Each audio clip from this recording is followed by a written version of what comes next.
So let's talk about the global marketplace. Quite a number of stories going on out there. The NATO leaders are still meeting in London. So that's all about the security with Europe and what have you. But business always creep into such a discussion. So the UK Prime Minister, Boris Johnson, wade into the hot waters of digital tech tax, which the US and France are already squabbling over. What did he have to say, and how is that resonating across the UK markets? From our London studios is Juliana Olayinka, my colleague, who is standing by there to be part of this programming this Wednesday. Digital tax, technology tax. This is Prime Minister jumping into the fray. Juliana, what did he say, and how is he being taken? Good morning. Good morning, Bosun. Well, we haven't heard a response yet from Donald Trump, and this was actually said yesterday before the NATO proceedings kicked off.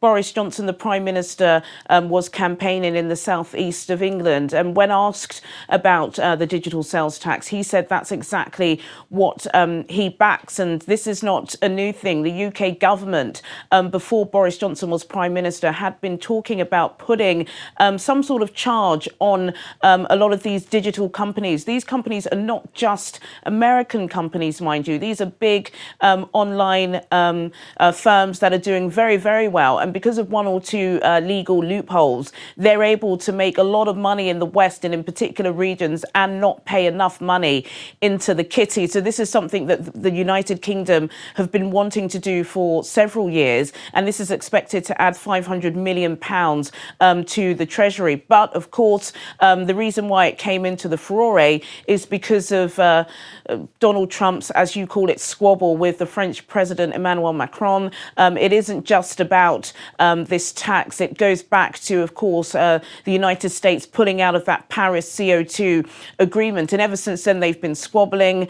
Since France said they want to add a 3% tax on these companies, which, of course, predominantly involve American companies because Google, Apple, Facebook, that's where they're from, Silicon Valley. And Trump has taken it personally, and he said that he would add 100% on about 2.5 billion euros worth of French goods. And everybody in America does like drinking French champagne and wine. France, of course, have responded saying that they're absolutely ready for it, and the EU will be coming back fighting. And of course, now that Boris Johnson's earlier statement has come to light, it'll be interesting to see just how Donald Trump will respond when the NATO heads of state meet in Watford, just north of London, later today.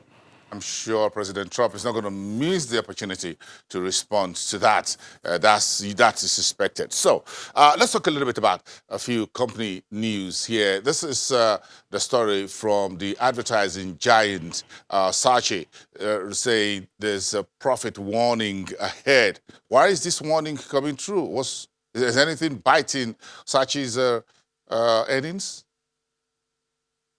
Well, yes, before I checked, M&C Saatchi, their shares had plummeted about 50%, which is absolutely huge. They're in big trouble with their shareholders. This is the second profit warning that they've given before they even give their end of year results. And this is down to an accounting error. Now, just for our viewers and who they know, Saatchi are the world's biggest advertising agency. Some of their very prominent clients include the Premier League, the English Premier League, and Shell, amongst many others. And they've struggled this year. They've been very open about their struggles. They say that, it's just not as competitive as it is. Of course, if you're in Britain and you're struggling, it's very easy to cite Brexit uncertainty. And they had an accounting error, which stemmed 2 years ago when KPMG were their official audit reviewer. This has come back to bite them now, and they've announced that about £19 million is going to have to be taken off their end of year review. PwC are going in and trying to overhaul the group, including restructuring their UK offices, and of course, most importantly, taking a good look at their books. So a 50% drop in share prices is not good at intraday, but M&C Saatchi said they will bounce back. I always say this, Juliana. if you're doing anything with accounting issues on Market Street, the market does not like that. It's like a capital offense. But a capital, yes, you just you just get your books bill right. If you're restating or you overstated or anything, you get whacked for that. It's totally unacceptable. So SARCI will have to deal with that if it's an accounting error or whatever. The market does not like any intent to mislead by any chance. So they got to pay the price for that. So what about fashion retailer Quiz? Are they going out of fashion? This is a fashion retailer. What's happening to the earnings as well? I love corporate earnings this morning. I'm just in love with it. Talk to us. What do you know? Well, Quiz, their shares have plunged 15% this morning. Quiz, they've called a fast fashion retailer. Those of our viewers in the UK and who are much younger will definitely be familiar with them. They're all over social media, including Instagram. They're very popular for bringing a lot of these Z-list celebrities, which is what we call them here, Z-list celebrities, or social media influence to promote their clothes. And they were doing very well. They kind of were an online brand that managed to go into many department stores, and they've got about 73 standalone stores in the UK. But of course, we know the UK high street is dwindling. Department stores are struggling, and these quick, fast fashion brands like Quiz are bearing the brunt of that. So they reported their 6 months to September results this morning, which saw their shares drop 15%. Their first half year revenue is down 5% and also 11% drop in overall sales. And their online sales at the moment are stagnant.